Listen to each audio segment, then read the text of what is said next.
दोस्तों आज से हम एक रिसोर्स सीरीज शुरू करने जा रहे हैं।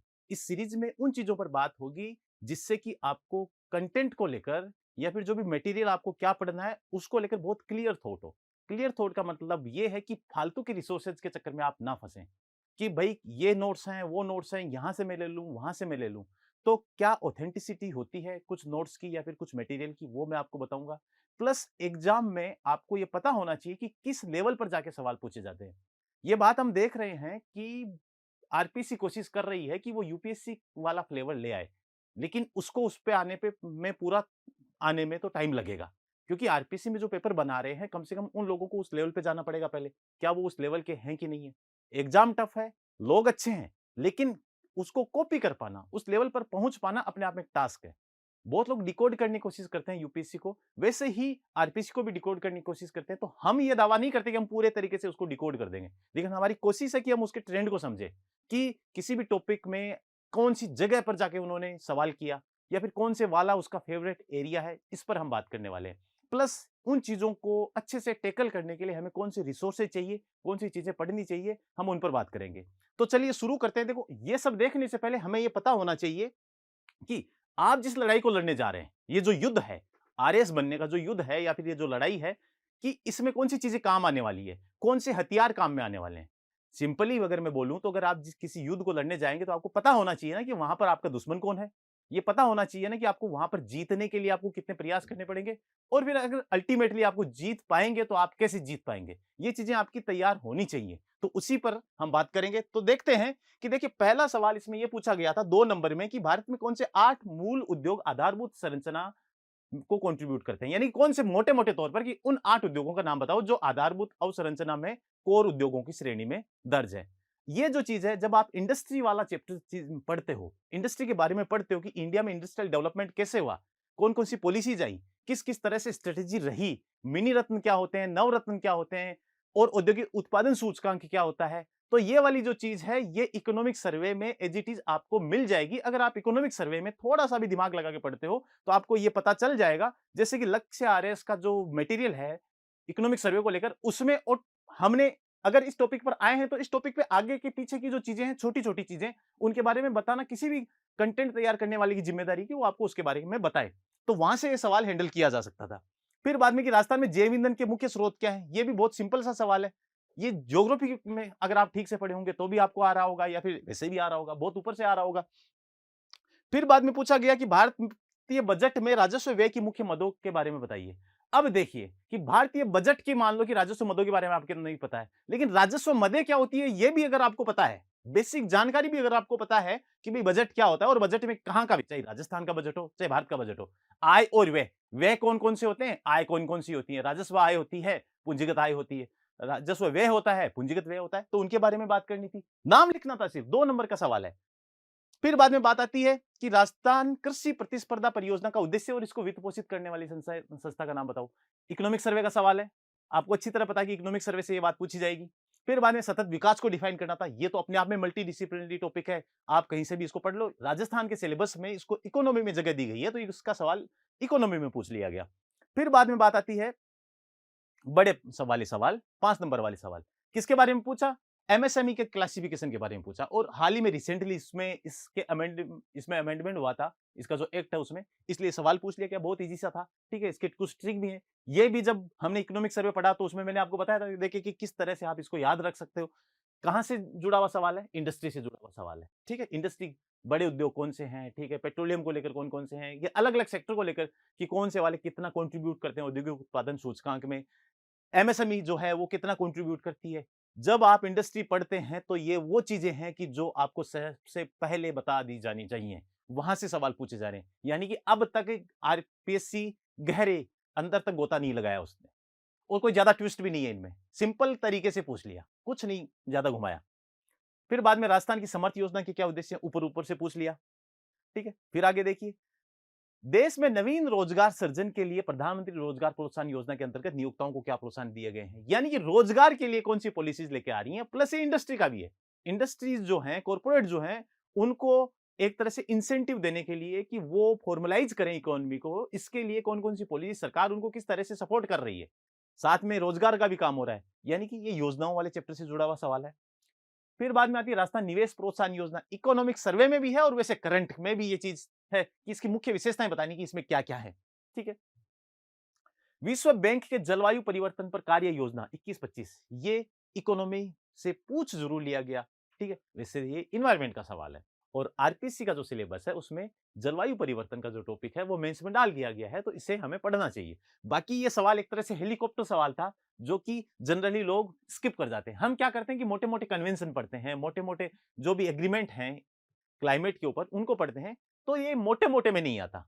वर्ल्ड बैंक के ऊपर आप जाके पढ़ोगे कि भाई वर्ल्ड बैंक क्लाइमेट चेंज के लिए क्या एफर्ट्स कर रहा है, तब जाके आपको ये चीज सामने आएगी, वरना जनरली ये बहुत इजीली ये चीज सामने नहीं आती। तो यहाँ पर आप कुछ नहीं कर सकते। जब आप एग्जाम की तैयारी कर रहे हैं तो कुछ पोटेंशियल एरियाज ऐसे भी होते हैं जहां से सवाल अगर पूछ लिया जाए पर आप अपनी खुद की बुद्धि लगा के वहां तक नहीं पहुंच सकते, तो वो चीजें आप वैसे भी कवर नहीं कर पाओगे। क्या पता अगली बार कहां से कोई सवाल पूछ ले, तो उसकी तैयारी नहीं करनी है। उन चीजों की तैयारी करनी है कि जो बहुत इजीली अवेलेबल है, बहुत आसानी से आप उनमें स्कोर अच्छा कर सकते हो। उसके बाद बात आती है 10 नंबर वाले सवाल कि आत्मनिर्भर भारत अभियान के दौरान उद्योग तथा आधारभूत अवसंरचना से संबंधित प्रमुख उपाय क्या किए गए। बहुत बड़ी समस्या थी भारतीय इकोनॉमी के सामने जब कोरोना आया था, तो उसके बाद क्या कि रोजगार को लेकर भी कई सारी चीजें नागरिकों को उपलब्ध करवाई गई।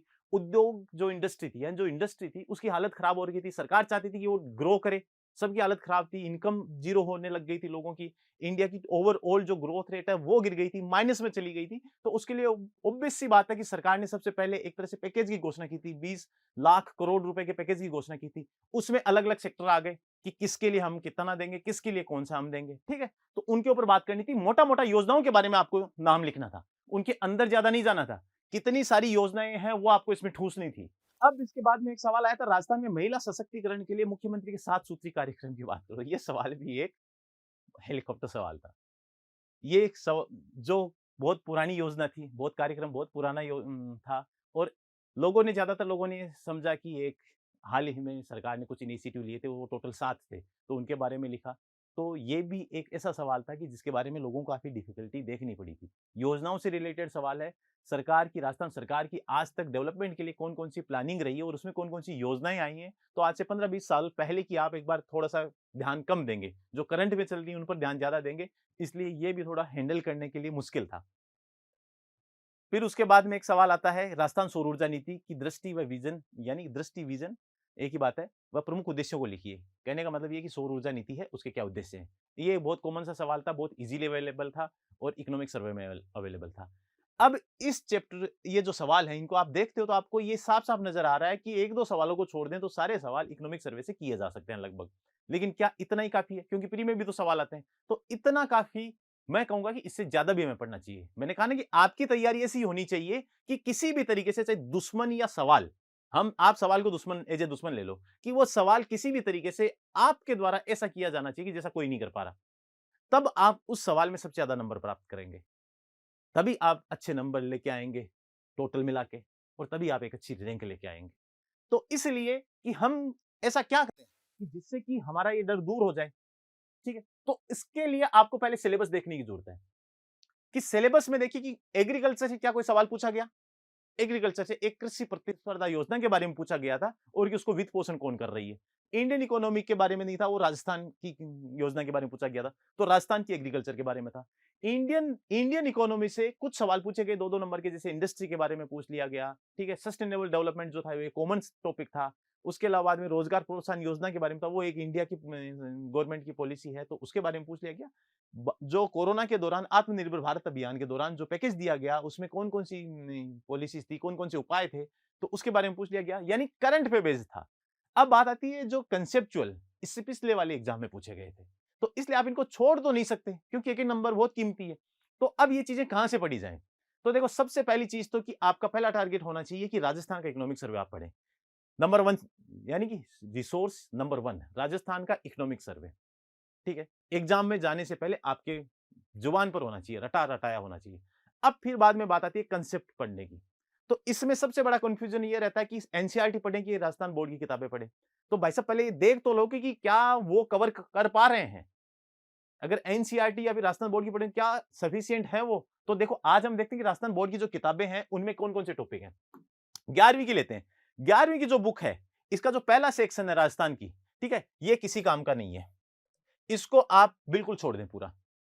ये पहला सेक्शन जो है वो नहीं पढ़ना है। दूसरे सेक्शन में राजस्थान में क्या इंडिया में किस तरह से इकोनॉमिक डेवलपमेंट हुआ उसके बारे में कुछ चीजें बताई गई हैं। स्वतंत्रता की पूर्व संध्या पर भारतीय अर्थव्यवस्था, यानी कि स्वतंत्र हुआ भारत उस टाइम भारतीय अर्थव्यवस्था कैसी थी, तो इसके बारे में आपको पता होना चाहिए। अगर आप पेपर किसी भी सिविल सर्विसेज के लिए किसी भी टाइप का, चाहे वो स्टेट का हो चाहे कैसा भी हो, तो ये जानकारी आपको वैसे भी होनी चाहिए, तो ये आपको पढ़ना चाहिए। उसके बाद में भारतीय अर्थव्यवस्था 50 से 90 के दौरान कैसी थी, यानी कि जो प्लानिंग हुई वो कैसे हुई, इंडस्ट्री ग्रो की वो कैसे की, एग्रीकल्चर सेक्टर ग्रो किया वो कैसे किया, किस किस सेक्टर में कौन कौन सी पॉलिसी को अपनाया गया, कौन सी अप्रोच को अपनाया गया, उनके बारे में आप पढ़ेंगे तो आपको यहां से पता चल जाएगा। सेम ही चीज अगर आप एनसीईआरटी पे देखें, अगर सेम ही चीज एनसीईआरटी पर आप देखें, तो 11वीं क्लास की बुक है भारत की अर्थव्यवस्था का विकास, यानी इकोनॉमिक आर्थिक विकास, भारत का आर्थिक विकास, इकोनॉमिक डेवलपमेंट ऑफ इंडिया। उस बुक में भी ये सेम चीजें दी गई है, तो आप या तो ये पढ़ लीजिए या फिर ये पढ़ लीजिए। मैं कहूंगा कि राजस्थान का आप एग्जाम दे रहे हैं तो राजस्थान बोर्ड की किताब पढ़िए, क्योंकि इसका माल ज्यादा बढ़िया है। क्यों? क्योंकि ये माल जो है अपने एग्जाम के हिसाब से काम में आने वाला है, तो आपको यही पढ़ना चाहिए। हो सकता है कि अपना जो पेपर सेटर है वो यहां से पेपर बनाए, तो इसलिए आपको यहां से पढ़ना चाहिए। तो जो एनसीईआरटी है उसको भूल जाइए, राजस्थान बोर्ड की जो 11वीं किताब है उसको आप पढ़िए। इसकी आपकी स्टोरी की तरह पढ़ना है, आपको इसमें से कोई नोट्स नहीं बनाना, इसमें से किसी चीज को लेकर आपको कि मैं ये जान लूं, इसमें घुस जाऊं, इसमें पीएचडी कर लूं, वो नहीं करनी है। स्टोरी फॉर्मेट में आप इस बुक का सेकंड चैप्टर पढ़िए। इसमें एलपीजी के बारे में दिया गया है, इसमें पॉवर्टी के बारे में दिया गया है। पॉवर्टी एक बहुत ही इंपॉर्टेंट टॉपिक है राजस्थान में, राजस्थान की आरएस की परीक्षा के लिए।